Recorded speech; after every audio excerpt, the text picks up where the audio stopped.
बढ़ सकती हैं शादी कराने वाले गिरोह की मुश्किलें। बेटियों के पीले हाथ करने के एवज में गरीब परिवारों से करोड़ों रुपए जमा कराने वाले गिरोह की मुसीबत बढ़ती हुई नजर आ रही है।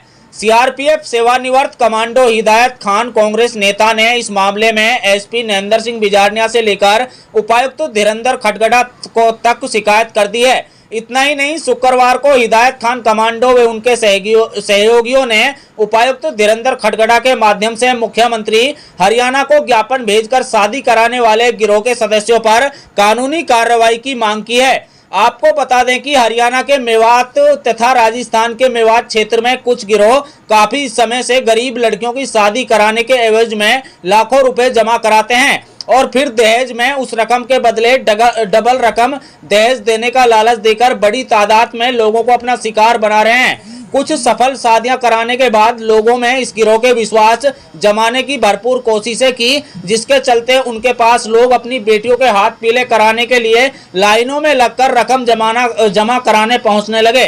दावा है कि सैकड़ों करोड़ रुपए इनके पास जमा हो गए, लेकिन राजस्थान पुलिस में जैसे ही इस गिरोह की शिकायत हुई तो वहां पर मुकदमा दर्ज कर लिया गया। लेकिन हरियाणा में अभी भी गरीब लड़कियों की शादी का ये खेल जारी है। कांग्रेस नेता हिदायत कमांडो ने जिले के दोनों आला अधिकारियों से इस गिरोह के सदस्यों पर मुकदमा दर्ज कर तत्परता से जांच करने की मांग की है, ताकि दूध का दूध पानी का पानी हो सके। हिदायत खान कमांडो के मुताबिक इस गिरोह में भोले भाले लोगों को अपने जाल में फंसाकर करोड़ों रुपए की ठगी की है। सबसे खास बात यह कि अगर पता लगाया जाए कि ये रकम कितने लोगों ने जमा कराई है और क्या कहीं अन्य जगह से भी इनका कोई संबंध है, तो बड़ा खुलासा होने से इनकार नहीं किया जा सकता।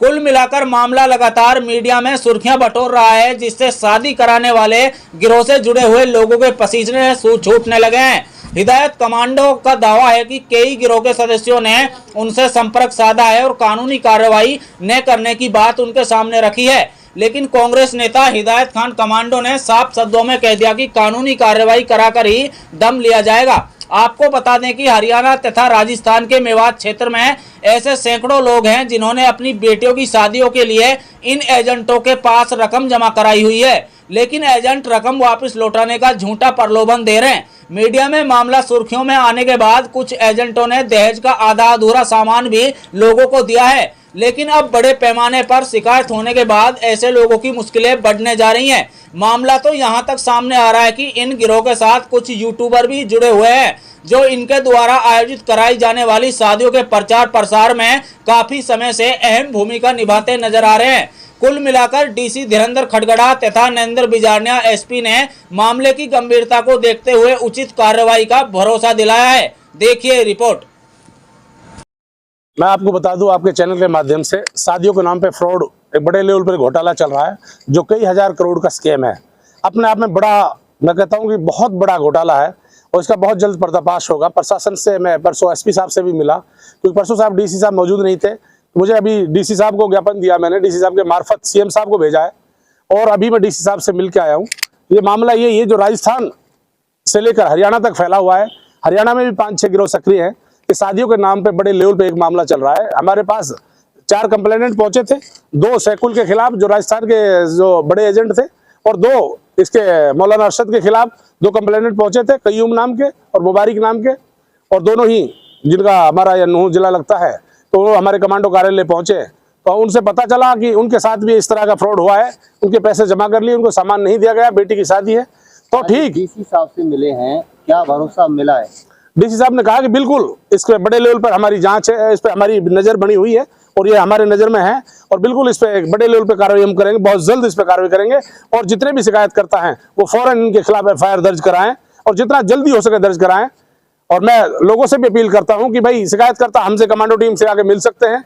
जिनका भी हरियाणा के अंदर किसी भी एजेंट ने, किसी गिरोह ने पैसा जमा कर लिया और सामान नहीं दिया है या पैसा नहीं मिला, वो फौरन आए और मुकदमा दर्ज कराए अपने अपने थानों में। अरशद जो मौलाना है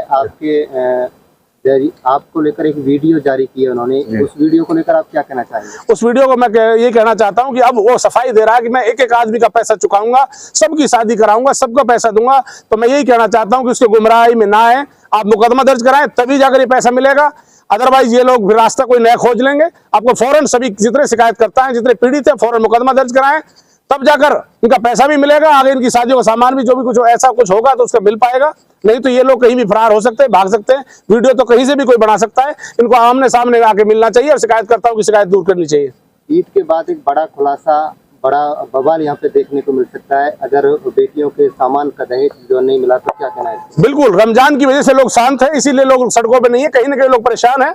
ईद के बाद बड़े लेवल पर बिल्कुल हम एसडीएम से परमिशन लेकर बड़े लेवल पर पूरे शिकायतकर्ताओं के साथ मैं संघर्ष करूंगा और एक एक शिकायतकर्ता के पैसे दिलाने की हम लोग कोशिश करेंगे। और आवाम से भी अपील करते हैं कि जिम्मेदार लोग आगे आओ और इस तरह के स्कैम को ना चलने दें, क्योंकि ये मौलानाओं के नाम पे एक बड़े भेड़िए के रूप में आदमी घूम रहा है। मैं बड़े उलेमाओं से गुजारिश करता हूं, क्योंकि हम तो जाहिल हैं, अनपढ़ लोग हैं, हमें इतने बड़े आलिम नहीं है, हम इसके बारे में बयान तो नहीं दे सकते इस चीज को लेकर, उलेमा को लेकर। लेकिन मैं अपील करता हूं जिम्मेदार लोगों से, चाहे हमारे मौलाना राशिद मील खेड़ला साहब हैं, चाहे मुफ्ती जाहिद साहब हैं, बड़े उलेमाओं से मैं आपसे कहता हूं, मीडिया से गुजारिश करता हूं, आप बड़े आलिमों पे जाओ और इसके बारे में पता करो ये उलेमा है या नहीं है, ये आलिम है कि नहीं है। मुझे नहीं लगता कि आलिम ऐसा नहीं कर सकता। और ऊपर से रमजान का महीना, सवाल ही पैदा नहीं उठता, जाहिल भी नहीं कर सकता।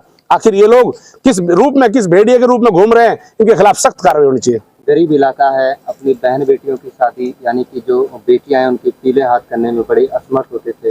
क्या उम्मीद के साथ उन्होंने पैसा जमा किया था उन लोगों के साथ? बिल्कुल, जैसे लोगों से हालात से पता चल रहा है, अब लोगों के फोन आने शुरू हो रहे हैं, तो उससे पता चल रहा है कि कोई जेवरात बेचा है, किसी ने ब्याजू पैसा लिया है, किसी ने पंजाब में जाकर बण काटा है, किसी ने कहीं कैसी मजदूरी की है। कहीं ना कहीं इसमें परेशान गरीब लाचार मजदूर वो लोग हैं जिनके पास पहले से कोई बंदोबस्त नहीं था और वो लालच में आ गए। उनको ऐसा लगा कि मेरी बेटी भी किसी दूसरे के घर में जाके खुशहाल रहे, तो उनका दर्द से साफ झलकता है कि वो लोग बेघर हो गए हैं, उनका आज कोई संभालने वाला नहीं है। लास्ट एक सवाल है सर, क्या इस वजह से रिश्ता खराब होने की नौबत आ सकती है? बिल्कुल, रिश्ते खराब हुए हैं, डेट बढ़ रही है, डेट पे डेट पड़ रही है।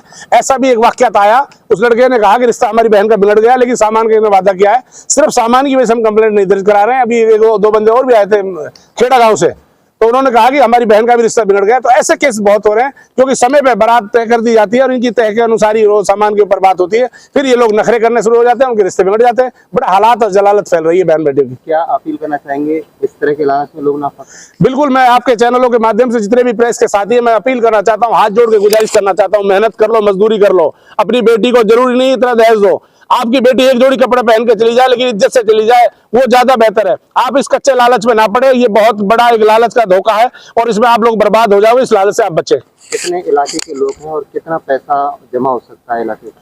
करीबन उनके जैसे फोन के द्वारा माध्यम से पता चला है कि एक नायब नाम के मौलाना का फोन मेरे पास आता है, बोला मैं नायब मौलाना बोल रहा हूँ, कमांडो साहब मेरे खिलाफ एप्लीकेशन नहीं दी, मैं तो सबके सामान दे रहा हूँ।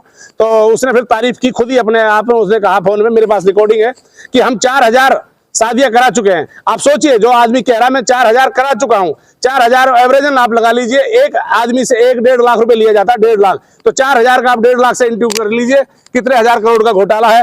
तो उतना तो वो लोग एक्सेप्ट कर रहे हैं। अब कितने हजार फाइल जमा है, तो मैं मानना है कि राजस्थान हरियाणा से लेकर मेवात तक मुझे लगता है 20-30 हजार फाइलें कम से कम अभी जमा है, जिनका पैसा बकाया है और एक बड़ा घोटाला है। फौरन इनका पैसा दिलाना चाहिए और प्रशासन को संज्ञान में लेना चाहिए और मुख्यमंत्री को बड़ा एक्शन करना चाहिए। और यह भी अपील करता हूं आपके चैनल के माध्यम से कि जैसे जैसे एफआईआर दर्ज होंगी, हम चाहते हैं इस पे ईडी की कार्रवाई हो, सीबीआई की बड़ी रेड हो, क्योंकि नगद पैसा, इतना केस पैसा इकट्ठा मिलना बड़े आराम से मिलेगा। क्योंकि अभी मेरे पास फोन आ रहा था किसी का, बर्तन वाले का, बोला 2.5 करोड़ रुपए हमारा बाकी है बर्तन का। आप बताइए, एक बर्तन वाले का 2.5 करोड़ बाकी है, तो सोचो उससे कितने करोड़ का सामान लिया होगा। तो साथियों, ऐसे इसके लिए बड़े लेवल पर सीबीआई और ईडी के लेवल पे जांच होना जरूरी है। ये मेवात को बर्बाद कर देगा। आप सोचिए, इतने हजार करोड़ों से मेवात में यूनिवर्सिटी बनाई जा सकती थी, सैकड़ों स्कूल बनाए जा सकते थे, मेवात को आगे तरक्की की तरफ ले जाया जा सकता है। इतने बड़े लेवल का घोटाला हुआ है, इस पे बड़े लेवल पे कार्रवाई होगी, लड़ाई जारी रहेगी, अंतिम क्षण तक हमारी लड़ाई जारी रहेगी, जब तक इनके खिलाफ मुकदमा दर्ज, सलाखों के पीछे ना पहुंचे, गरीबों को पैसा ना मिल जाए।